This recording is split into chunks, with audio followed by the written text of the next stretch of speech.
Hi Hannah, we're the White family and we're glad you're coming to visit us. Let me introduce my family. This is my lovely daughter Erin, who's 8.5. Lovely dog Tubby, he's 4.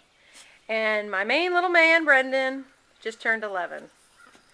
And I'm Ann Margaret White. I'm sorry my husband Tim isn't here, but he's also excited to meet you. We have a lot of issues for you.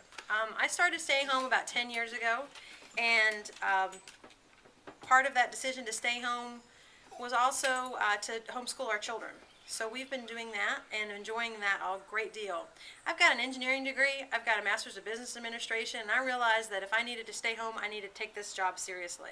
Although I don't get paid, there's no vacation, I certainly want to do a good job at it. So I've been really trying to figure out what the best way to operate and have our house flow. And I've run into two big issues I am just completely overwhelmed by. Constant source of frustration. I need your help. So let's go inside and take a look. When we first looked at this house about 2.5 years ago, we fell in love with the high ceilings and the exposed rafters, but that means there's no attic. It means there's no storage. So what we've had to do is kind of try to get creative with what's here, and I have failed miserably. Even things that look like they should work, like these bookshelves, don't. They're so shallow, I can't really put anything useful on them. Let me show you some other things that aren't working well. Here's a door right inside. Thought, great, we could put coats in here. It's not a flat-walled closet. There's a jag in it. There's a little shelf on the top. It winds up being the dog food bin. And honestly, the door is probably the best part of that closet. And come around the corner. Here's where we homeschool. We really like having a dedicated space for this. It's wonderful. But you know, I've got some shelves, and I've got some things that work on these shelves and things that don't. I don't know what to do with the odd stuff. What do you do with projects that are half done? Microscopes. What do you do with your extra supplies?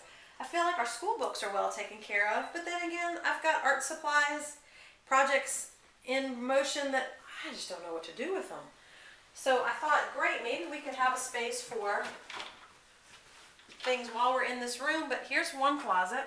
It's just a big giant hole. Again, odd shaped. All it holds is a chair, it's a table, a big ladder, and a vacuum cleaner. That's a huge waste of space, and I'm always looking for somewhere to tuck things away.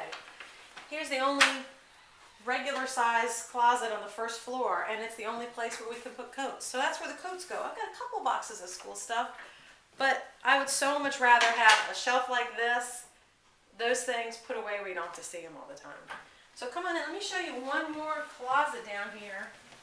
I had the idea to make myself an office, and this room is the room I'm using, and instead of having a freestanding desk, I wanted to put a desk in these double doors so that I could close it and we could use the space. However, it looks like a mess.